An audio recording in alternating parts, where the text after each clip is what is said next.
Welcome everyone to another episode of Slasher Scotty. I am your host Scotty McCoy, and boy do I have a surprise for all of you. I have on Zoom with me right now, let me see if I pronounce it right, Chanda Rawlings. Yes, you got it right. Awesome. And she's playing Kimberly in Bloody Summer Camp. Hey Chanda, how you doing? I'm doing great. How are you? I'm doing good. So glad that we can make this happen. About 10 minutes late on my part, but Good. we're here. Man. I'm too. Yeah, but we're here and we're making it happen. So the first question I got for you is, how did you get your start into acting? Well, it was kind of a happy accident, to be honest. Bloody Summer Camp was my first feature. And it was completely on accident. Basically, this is the story. What happened was the original Kimberly stopped responding to Dave Kerr's messages. Okay. And it was, I think, the week of the pitch trailer that he was doing for Bloody Summer Camp. So he hit me up and asked me if I had ever thought about acting and if I was, willing to help out with the project. And I was like, well, yeah, absolutely. Like, I'll come on and help out with the pitch trailer.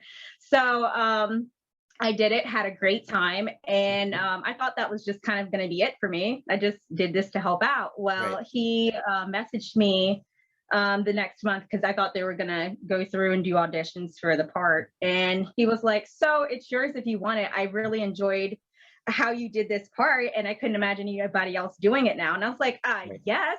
So basically, that's kind of the beginning of my acting, and I've kind of just kept going from there. Awesome. So for those unaware, can you let us know a little bit about what Bloody Summer Camp is all about?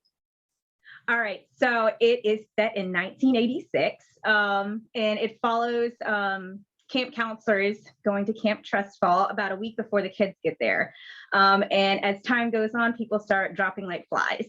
And it's kind of like a fun, it plays homage to like all the 80s slashers. It's such a fun movie. But yeah, it's such a fun movie. It's kind of like a whodunit thing. Like it keeps you guessing until the end. Nice. So that's Bloody Summer Camp. Awesome. So your character, obviously, as you mentioned, is Kimberly. Can you let us tell us a little bit about who Kimberly is?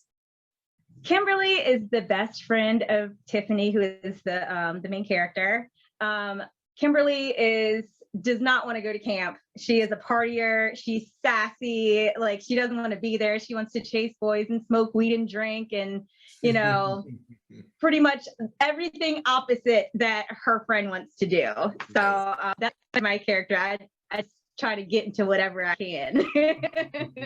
That's so awesome.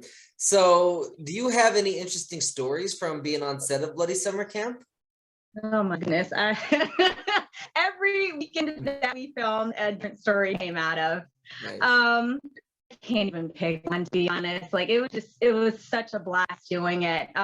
There was a bear that walked through set, nice. Like kind of off ways one day. Oh my goodness. I can't even like nail down one. It's just a lot of fun.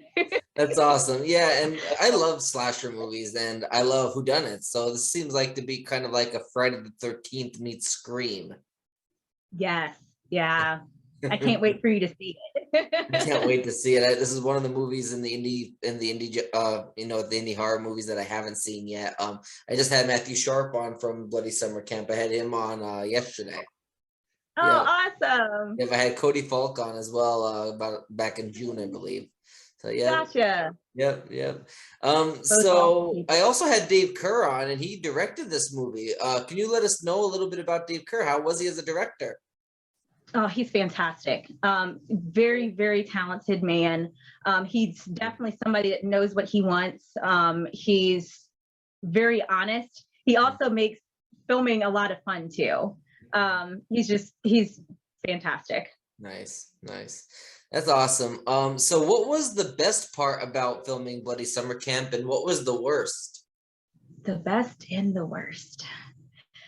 I'd say the best part was honestly my castmates. We all ended up being this huge family by the end of it, and like even now we all stay in touch with each other. So it was just like every time we were filming, we were basically just going to see our friends and hang out and act with our friends. And it was just an amazing experience. Mhm.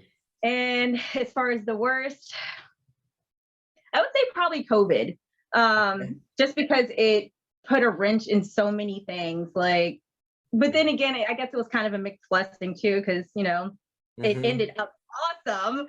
But yeah, it's kind of a mixed blessing. I think COVID was probably the worst piece of it. That and when it all ended. That makes sense. That makes sense. So when you first saw the script of Bloody Summer Camp, what were your initial thoughts about it? Oh my goodness. Anytime I'm an avid reader, I love reading. So it's like picking up a new book and reading through it. And my first thoughts were like, oh my gosh, this is so exciting. I can't wait to see like all of this like come to fruition. So yeah, I was super excited about it reading through it. And that's the fun part about filmmaking and being an actor and being a filmmaker in general, is that you get to see, like, you get to be a part of the action, and then you get to see the edited footage after post-production wraps up and see the movie magic come to life on screen and what he's made. Yeah. So that's It's really so fun. cool. Yeah. Absolutely. So the last question I got for you, do you have any other projects in the works to promote to the listening and the viewing audience? I mean, obviously Go Away, part of that as well, which is Dave Kerr's fourth movie. That is actually about 90% done now. So I don't think the Indiegogo is still live, so I can't push that. But if you go to Slasher 15, check them out. There is a short film that I was in called Nora. That should be coming out in, I think he said February of 2022. It was Travis Miller's first film debut there. So there's that. Nice. I also was in Dark Circles, formerly known as the event surrounding Peeping Tom. So I'm not sure about the date on that one, but there's that too. So definitely check that out. That one is kick-ass movie too. Awesome. And I am also part of Killed on Arrival. I actually was filming with them this past weekend, and director Moni Pera, she's fantastic. This is also her first time around, and she's, again, everybody that I have had like the pleasure of being on set with has been so awesome. I just love it. That's good, because you do some films sets, you do hear horror stories, and I love the ones that people like yourself tell, where you have nothing but positive experiences to tell about the sets that you've been a part of. Absolutely. Yeah. Absolutely. I can't wait to be part of more. Absolutely. I know. And for anybody that's watching this, say you come across this interview a year later and it's a year after we did this, check out Chanda's IMDb page. I'm sure that'll be updated with a bunch of other films that she has going on, past, present, and future. So I thank you so much, Chanda, for joining me. Thank you for having me. Yep. You have a great rest of your night. All right. You too. You take care. Yep. Bye.